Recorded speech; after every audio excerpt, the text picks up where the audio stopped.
এদিকে দীর্ঘ 17 বছর পর দেশে ফিরেছেন বিএনপির ভারপ্রাপ্ত চেয়ারম্যান তারেক রহমান। তারেক রহমানের স্বদেশ প্রত্যাবর্তনের পর গতকাল প্রথম দিনেই আমি কিছু কথা বলেছিলাম যে একটা নতুন ধরনের আমরা দৃশ্য দেখলাম এবং ওনার নতুন ধরনের বক্তব্যও শুনলাম এবং আমি প্রত্যাশা করেছিলাম যেন ওনারা নতুন ধরনের একটা রাজনীতিও শুরু করেন। মানে যে ধরনের রাজনীতি দেখে দেখে আমরা অভ্যস্ত, মানে পরস্পরকে দোষারোপের রাজনীতি, সাধারণ মানুষকে গুরুত্ব না দেওয়ার রাজনীতি এবং দুর্নীতির রাজনীতি, তার থেকে যেন উনি বেরিয়ে আসতে পারেন এই প্রত্যাশা আমি করেছিলাম অন্ততপক্ষে। এবং একদিনে আমরা কি দেখছি, আমরা কয়েকদিন দেখব নিশ্চয়ই, আমাদের এগুলি আস্তে আস্তে অনেক কিছুই কিন্তু পরিষ্কার হতে থাকবে এবং আমারও মনে হয় এগুলি অত দ্রুতর কাজ না, বেশ একটু সময় লাগবে গুছিয়ে নিতে, অনেক এই দেশের পরিস্থিতির সঙ্গে পরিবেশের সঙ্গে থিতু হতে এবং ওনার সঙ্গে ওনার দলের যারা সাধারণ নেতাকর্মী যারা এতদিন ট্রেডিশনাল পলিটিক্স করতেন তাদেরও একটু সময় লাগবে নেতার সঙ্গে নিজেদেরকে সিনক্রোনাইজ করতে। তবে কিছু নতুন জিনিস আমরা দেখতে পাচ্ছি এবং আমি সত্যি অভিভূত, আমি বলবো এটা। যেমন ধরা যাক একটা কথা, যে গতকালকে ওখানে 300 ফিটের ওখানে এবং ওটাকে কেন্দ্র করে পুরো এলাকায় এই যে বিশাল জনসমাগম হয়েছিল, এই জনসমাগমের কারণে ওখানে প্রচুর বর্জ্য কিন্তু পড়েছিল। এটা মোটামুটি স্বাভাবিক, এটা সবাই জানেন। একটা নর্মাল জনসভা হলেও ওখানে অনেক কিছু পানির বোতল, ক্যান, কোল্ড ড্রিঙ্কসের ক্যান, তারপরে আপনার খাবার প্যাকেট, এগুলো পড়ে থাকে। তো এগুলি পড়ে থাকা নিয়ে আজকে সকালে জানলাম যে বিএনপির লোকজনই এগুলো পরিষ্কার পরিচ্ছন্নতার কাজে নেমে পড়েছে এবং তারা ঢাকা উত্তর সিটি কর্পোরেশনের সঙ্গে সহযোগিতার হাত বাড়িয়েছে এবং তারা নিজেরাও অনেক কাজ করেছে। তবে যতটুকু ফটো সেশন হয়েছে, বাস্তবে বিএনপির নেতাকর্মীরা কতটুকু করেছে আমি জানি না, কিন্তু ওটা আমার জানার কোনো আগ্রহও নাই। আমার আগ্রহ হলো যে ওনারা ভেবেছেন যে এই কাজটা ওনাদের করা দরকার, এই যে চিন্তাটা, আমি এই চিন্তাটাকে অনার করি এবং আমি চাইবো, এটা তো প্রথমবারের মতো বাংলাদেশের ইতিহাস, সম্ভবত এটাই প্রথম যে কোনো জনসভা করে অথবা কোনো এরকম সমাবেশের আয়োজন করে যারা আয়োজক তারা ওই সমাবেশের কারণে যে ক্ষয়ক্ষতিগুলি হয় সেগুলো সমাধানের চেষ্টা করে, সেগুলি পূরণের চেষ্টা করে। এই প্রবণতা এই প্রথমবার আমরা দেখলাম, কাজে এতে আমি খুশি। আমি আশা করব বিএনপির এটাই তো শেষ মিটিং না, বরং আমি বলবো এটাই প্রথম মিটিং, তাই না? এই নির্বাচনকে সামনে রেখে বিএনপি আরো অনেক মিটিং করবে, ঢাকায় করবে, ঢাকার বাইরে করবে। আমি আশা করব বিএনপি যেন দলীয়ভাবে একটা সিদ্ধান্তে উপনীত হয় এবং এই কাজটা যেন অব্যাহত রাখে। তারা যখনই যেখানে মিটিং করবে, যখনই যেখানে জনসভা করবে, সেই জনসভা শেষ হওয়ার পর তারা উদ্যোগ নিয়ে সেই জনসভা স্থলটাকে আবার আগের মতো করে দেবে। এই উদ্যোগটা তারা নেবে। আমি যেন তারেক রহমানের কাছে অনুরোধ করছি যে আপনি আপনার দলের নেতা কর্মীদেরকে বলুন তারা যেন এই কাজটা খুব রিলিজিয়াসলি করেন। তাহলে হবে কি, জনগণ দেখবে যে একটা নতুন ধরনের রাজনীতি দেশে শুরু হয়েছে এবং এটা যদি আপনারা করতে পারেন সেটা অন্য অন্য দলের উপরে কিন্তু একটা চাপ হিসাবে থাকবে এবং জনগণের কাছে তারা বুঝতে শিখবে যে আমাদেরও না করলে জনগণ আমাদেরকে ত্যাগ করবে। এতে লাভ যেটা হবে, দেশটা একটু পরিষ্কার পরিচ্ছন্ন হবে। আরেকটা বিষয় আমি শুনলাম যে ওই সময় যে গাছগুলো মারা গিয়েছিল, যে গাছগুলো ধ্বংসপ্রাপ্ত হয়েছিল, বিএনপি কর্তৃপক্ষ, বিএনপি নাকি পক্ষ থেকে বলা হয়েছে যে ওই গাছগুলো তারা আবার বপন করে দিতে চায়।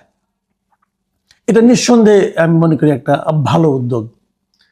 এছাড়া আমি দেখলাম যে বিএনপির পক্ষ থেকে দলীয়ভাবে একটা বিবৃতিও দেওয়া হয়েছে যে তারেক রহমানের দেশে প্রত্যাবর্তনের কারণে, তার বিমানবন্দর থেকে পর্যন্ত আসার কারণে যে বিপুল রাস্তায় যে মানুষের সমাগম হয়েছিল, এ কারণে মানুষের স্বাভাবিক জীবনযাত্রায় যে বিঘ্ন ঘটেছিল, এই জন্য তারা সবার কাছে ক্ষমা চেয়েছে। এটাও আমার কাছে পছন্দ হয়েছে, কারণ আসলে এই লোকগুলি কিন্তু বিএনপি নিয়ে আসেনি, লোকগুলো স্বতঃস্ফূর্তভাবে এসেছে তাদের নেতাকে দেখার জন্য। কাজে এই স্বতঃস্ফূর্ত আগমনকে বিএনপি ফেরাতেও পারবে না। এখানে বিএনপির ক্ষমা চাওয়া ছাড়া আর কিছু করার নেই, দুঃখ প্রকাশ করা ছাড়া আর কিছু করার নেই। তবু তারা সেটা করেছে, আমি মনে করি এটাও রাজনীতিতে একটা ইতিবাচক দিক। এখন আমি আরেকটা বিষয়ে একটু কথা বলতে চাই। সেই বিষয়টা হলো, আপনারা লক্ষ্য করেছেন তারেক রহমানের আচরণগত কিছু চেঞ্জ আমরা দেখেছি। এখানে আসার পর উনি যখন সমাবেশে বসেছেন তখন ওনার জন্য যে রাজস্বিক চেয়ার ছিল সেই চেয়ারটাই কিন্তু উনি বসেননি। উনি একটা প্লাস্টিকের চেয়ার নিয়ে বসেছেন। আমি এগুলো হয়তো ছোটখাটো বিষয়, অনেকে হয়তো বলবেন যে আমি এগুলি বলছি কেন, আমি কি তেল মারছি কিনা। না ভাই, তেল মারামারি না। আমি বলতে চাচ্ছি, আমি এইটা যে আপনি করছেন এটা যেন একদিনের জন্য না হয়, এটা যেন আগামীতেও ঘটতে থাকে। আমি ওইটা বলতে চাচ্ছি, আগামীতে যখনই আপনি যেখানে যাবেন তখন যেন এই ঘটনাগুলি ঘটে, এবং এটা যেন কেবল আপনার জন্য না ঘটে, যেন অন্যদের জন্যও ঘটে। আপনার সঙ্গে যারা থাকবেন তাদেরকেও বলে দিবেন যে তোমরা তো ওই সমস্ত দামি দামি চেয়ার ছিল, আমি প্লাস্টিকের চেয়ারে বসেছি। এতে কিন্তু আমার সম্মান কমে যায় নাই। এই জনগণ কিন্তু কি চেয়ারে বসেছে এটা দেখে না, জনগণ দেখে লোকটা বলছেটা কি এবং লোকটা করছেটা কি। সেটা কি করতে হবে সেটা আমি দেখিয়ে দিয়েছি, অথবা আপনারাও দেখুন। এই হলো ওনার পক্ষ থেকে আমি মনে করি মেসেজটা অন্য অন্য নেতাদের কাছে যাওয়া উচিত। অন্য নেতারা সেটা যদি ফলো করতে না পারেন তারা ছিটকে যাবেন, এবং তারা ফলো করার চেষ্টা করবেন বলে আমি ধারণা করি। এবং এখানে আসার আগে আরেকটা ঘটনা মনে করে দিই। এখানে আসার আগে যখন উনি লন্ডন থেকে আসবেন এখানে, তার আগে ওখানে লন্ডনে একটা জনসভার ছবি কিন্তু আমরা দেখেছিলাম। জনসভা ঠিক না, ওখানে যারা আমাদের কমিউনিটির লোকজন ছিল সেখানে উনি একটা সভা করেছিলেন। সেখানে যখন নাকি তারেক জিয়া জিন্দাবাদ, তারেক জিয়া জিন্দাবাদ যখন বলা হচ্ছিল, তখন উনি কিন্তু স্পষ্ট ভাষায় ওখানে বলেছিলেন যে এটা আমি পছন্দ করি না, এই ধরনের স্লোগান আমি পছন্দ করি না। উনি কিন্তু বলেছিলেন আই ডোন্ট লাইক ইট। তো এই যে কথাগুলি বলেছিলেন, এটা কেন? দেখুন, ওনাকে জিন্দাবাদ বললেই যে উনি বেঁচে থাকবেন আর মুর্দাবাদ বললেই যে উনি মরে যাবেন, বিষয়টা কিন্তু তা না। এই যে যারা এরকম ভাবে করে, এই কাজগুলো অর্থটা কি? প্ল্যাকার্ড নিয়ে আসা, মিটিং এর মধ্যে বিশাল বিশাল প্ল্যাকার্ড নিয়ে আসা, এমন ভাবে প্ল্যাকার্ড নিয়ে আসা, প্ল্যাকার্ড ছাড়া কিছু দেখা যায় না। এগুলো আসলে কেন হয়? এগুলো তো কেউ না কেউ করে। কারা করে, কেন করে?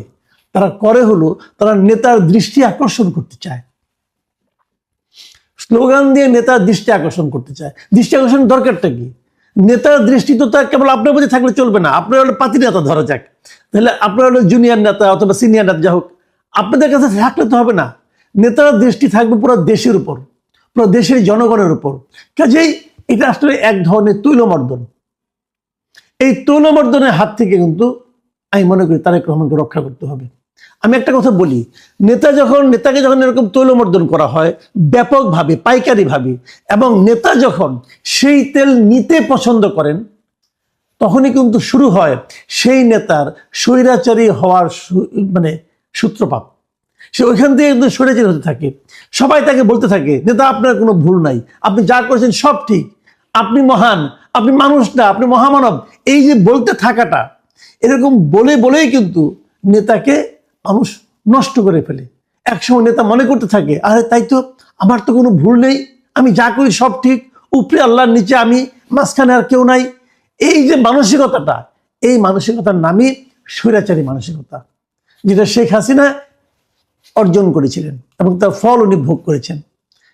এখন মানুষটাকে এইভাবে কিন্তু বানানো হয়, মোসাহেবরা তেল মারতে মারতে এরকম বানানো হয়। আমি আজকে কিছু একটা ঘটনা বলি। দেখেন, মোসাহেবরা কিন্তু কেবল যে তার দলের থেকে হয় তা কিন্তু নয়।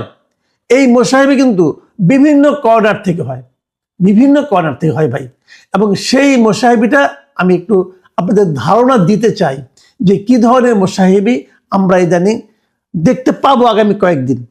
আমি কয়েকটা আপনাদেরকে নমুনা দেখাই, সেটা দেখাবো। আমি প্রথমে দেখাবো মিডিয়ার মোসাহেবি, এটাই দেখাবো আজকে। পরবর্তী অন্য মোসাহেবি নিয়ে আমরা আলোচনা করবো। আমাদের মিডিয়াগুলো উনি আসার পর, কালকে উনি এসেছেন, আসার পর আজকে আমি কয়েকটা পত্রিকার একটু প্রথম পৃষ্ঠার চেহারা আপনাদেরকে দেখাতে চাই। আমি প্রথম যে পত্রিকাটা আপনাদের দেখাচ্ছি সেটা হলো দৈনিক আমাদের সময়। আমাদের সময় দেখুন আপনারা, প্রথম পাতায় কোনো নিউজ নেই, কেবল দুটো ছবি এবং একটা হেডলাইন, জনসমুদ্রে ভালোবাসায় সিক্ত।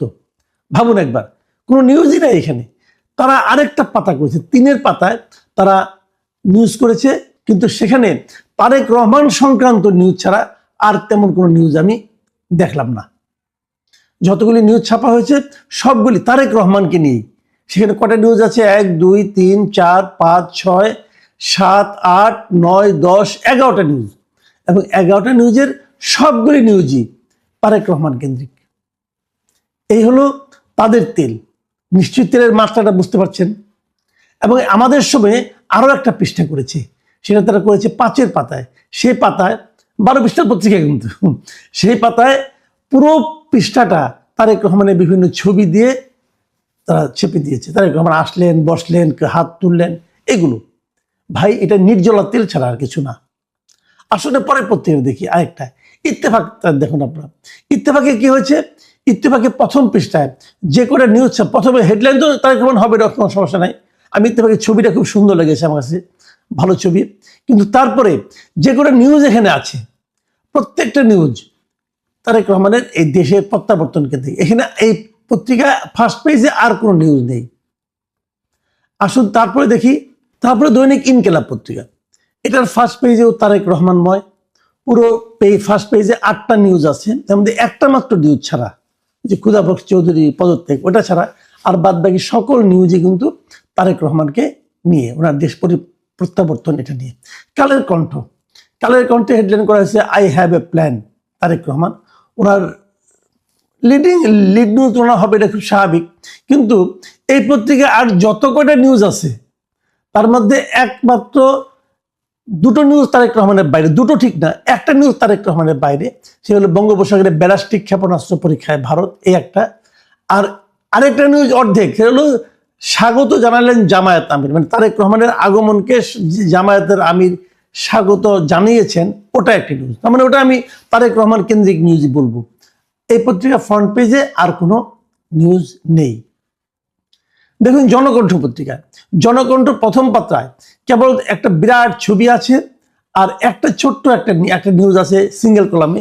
এত জঘন্য মেকআপ আমি অনেকদিন পরে একটা দেখলাম, যে এটা কিরকম মেকআপ হলো আমি জানি না।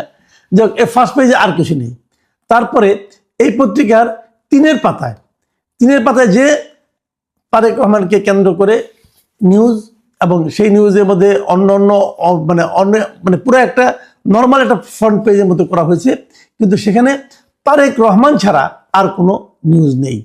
পুরো পত্রিকা, মানে এই পেজটা দুটো পত্রিকা, তারেক রহমান ছাড়া আর কোনো নিউজ নেই। মানব জমিন এমনি একটা ট্যাবলেট পত্রিকা, এই পত্রিকার মেকআপ এরকমই হয়, আমি দেখেছি, এর আগেও দেখেছি, বড় একটা ছবি দিয়ে মেকআপ করে। সেই মেকআপের হেডলাইন তারা করেছে বাংলা লুথার কিং, এবং সেখানে যে কয়টা নিউজ আছে, এখানে একটা, দুটো, তিনটা, চারটা, পাঁচটা, এই পাঁচটা নিউজই তারেক রহমানকে নিয়ে। দেখুন জয় দিন, এটা আমাদের সিনিয়র সাংবাদিক শফিক রেহমান সাহেবের সম্পাদিত পত্রিকা। জয় দিনে আমি দেখলাম মোটামুটি 11টা নিউজ আছে, তবে অত বড় বড় হেডলাইন নেই, হেডলাইনগুলো একটু অন্যভাবে করা হয়েছে। কিন্তু পুরো পত্রিকাতে তারেক ফার্স্ট পেজে 11টা নিউজ আছে, এই 11টা নিউজের প্রত্যেকটা নিউজই তারেক রহমানকে কেন্দ্র করে। এবং জয় দিনে আরেকটা পাতা, ভেতরে আরেকটা পাতা, এটা হলো 3-এর পাতা। সেই 3-এর পাতাও অনেকগুলি ফটো ক্যাপশন দিয়ে, তারেক রহমান কেন্দ্রিক বিভিন্ন ফটো ক্যাপশন দিয়ে তারা আরেকটা পেজ করেছে। যুগান্তর পত্রিকা দেখুন, যুগান্তর পত্রিকায় যতগুলি নিউজ আছে ফার্স্ট পেজে, মানে সবগুলি তারেক রহমান কেন্দ্রিক। তারেক রহমানের বাইরে ওখানে আর কোনো নিউজ নেই ফার্স্ট পেজে। যুগান্তের পর আমরা দেখব প্রথম আলো। এই প্রথম আলো পত্রিকাটা, আমি যে বলি যে প্রথম আলো পত্রিকাটা অনেকটা প্রফেশনাল, সেটার কারণ এখন আপনারা বুঝতে পারবেন। প্রথম আলো পত্রিকা এখন তারেক রহমানকে নিয়ে নিউজ করেছেন, এবং ওখানে 2টো নিউজ 3টা নিউজ তারা করেছেন তারেক রহমানকে নিয়ে। তারপরে জামাত এনসিপির যে আসন ভাগাভাগি নিয়ে আলোচনা, সেটা আছে। তারপরে ভুয়া জন্ম মৃত্যু নিবন্ধন, এই নিউজ আছে। মানে মোটামুটি ওনারা যা করেন সেরকমই করেছেন। এবং একই ধরনের আমি প্রফেশনালিজম দেখলাম সমকালেও একই রকম দেখলাম, যে এখানে তারেক রহমান কেন্দ্রিক নিউজ আছে, কিন্তু এরাও কিন্তু প্রথম আলোর মতো জামায়াত এনসিপির আলোচনাটা, তাদের মধ্যে যে সিট ভাগাভাগি হতে পারে, এই নিউজটা আছে। এবং তাদের দৌলতপুরের একটা নিউজ আছে যে তুলা চাষ নিয়ে। এরপর আমি এরকমই অনেকটা প্রফেশনালিজম দেখলাম আজকের পত্রিকায়। তারেক রহমানকে নিয়ে লিড করা হয়েছে, ঠিক আছে, বেশ কয়েকটা নিউজ ওরা আছে, কিন্তু সেখানে কিন্তু জামাত এনসিপির ওই নিউজটাও আছে, এবং একটা ইন্টারভিউ আছে, এবং তারেক রহমানকে কেন্দ্র করে আছে। কিন্তু মোটামুটি প্রফেশনাল মনে হয়েছে আমার কাছে সবচেয়ে, মানে যেটা দিয়ে শুরু করেছিলাম একটা আমাদের সময় দিয়ে কিরকম, মানে তৈলাক্ত নিউজ, আমি এই একই রকম তৈলাক্তের প্রতিযোগিতায় আরেকটা পত্রিকার নাম বলতে চাই, সেটা হলো দৈনিক কালবেলা ফ্রন্ট পেজে তারেক রহমান ছাড়া আর কোনো নিউজ নেই। আপনারা দেখতে পাচ্ছেন, উনি একমাত্র নিউজ করেছেন এখানে ফার্স্ট পেজে, এবং সেখানে আই হ্যাভ এ প্ল্যান, এই নিউজটা আছে। তার 7-এর পাতায় পুরো পাতা তারা তারেক রহমানের বিভিন্ন ছবি দিয়েছেন এবং ক্যাপশন দিয়েছেন। 7-এর পরে আবার 12 পাতা, মানে শেষ পাতা যেটা, সেখানেও তারেক রহমানের ছবি ছাড়া, বিভিন্ন দৃশ্যের ছবি ছাড়া আর কিছু নেই। তো আমরা এই দেখলাম, এখন এগুলো থেকে আমরা কি মনে করলাম, এগুলি কেন করা হয়েছে? আমি বলবো আমার আমার অতি সরলীকৃত যে সিদ্ধান্ত, সেটা হলো তেল মারার জন্য, একদম নির্জলা তেল, মোসাহেবি করার জন্য, বোঝানোর জন্য। দেখুন আপনার জন্য আমি কত গুরুত্ব দিচ্ছি, আমার পত্রিকার ভ্যালুয়েবল তিনটা পাতা আপনাকে আমরা দিয়ে দিচ্ছি। এই যে প্রবণতাটা, এই প্রবণতাটা কি তারেক রহমান সাহেব পছন্দ করছেন, পছন্দ করবেন? আমরা নয় করেছি, কারণ আমরা এভাবে অভ্যস্ত ছিলাম আগে। আমাদের পত্রিকার সম্পাদকরা, বার্তা সম্পাদক যিনি মেকআপ করেন, ওনারা হয়তো আগে এইভাবে অভ্যস্ত ছিলেন, মালিকরা হয়তো ভালো সুযোগ সুবিধা পাওয়ার জন্য এগুলি করে থাকেন আগের থেকে, আমরা নয় অভ্যস্ত ছিলাম। তারেক রহমান কি করবেন? উনি কি এগুলি পছন্দ করবেন? আমি মনে করি ওনার উচিত হবে এই পত্রিকাগুলোকে সম্ভব হলে ওনার অফিস থেকে একটা ফোন করে বলে দেওয়া, ভাই এ ধরনের মোসাহেবি আর দয়া করে আমার সঙ্গে করবেন না। আমরা এই ধরনের মোসাহেবির কারণে আমাদের রাজনীতি একটা জটিল পাকের মধ্যে পড়ে গেছে। আমরা এখান থেকে উদ্ধার পেতে চাই, আমরা নতুন রাজনীতি করতে চাই। আপনাদের পত্রিকা আমার নিউজ ঠিক আছে, আজকে আমি এসেছি বড় নিউজ, আপনি লিডটা করেন ঠিক আছে, কিন্তু এই যে 3 পৃষ্ঠা 4 পৃষ্ঠা ধরে খেলে তারেক রহমান তারেক রহমান এবং তারেক রহমান ময় হয়ে যাওয়া, এটা কিন্তু আরেকজন স্বৈরাচারীকে সৃষ্টি করার একটা প্রচেষ্টা হতে পারে। প্রিয় দর্শক, হয়তো আমার কথা অনেকে দুঃখিত হবেন, অনেকে বিরক্ত হবেন, এখানে আমরা অনেক গুরুজন আছেন এই পত্রিকাগুলোতে, বাট এই কথাগুলো কিন্তু বলতে হবে এবং আমরা এগুলো বলতেই থাকবো।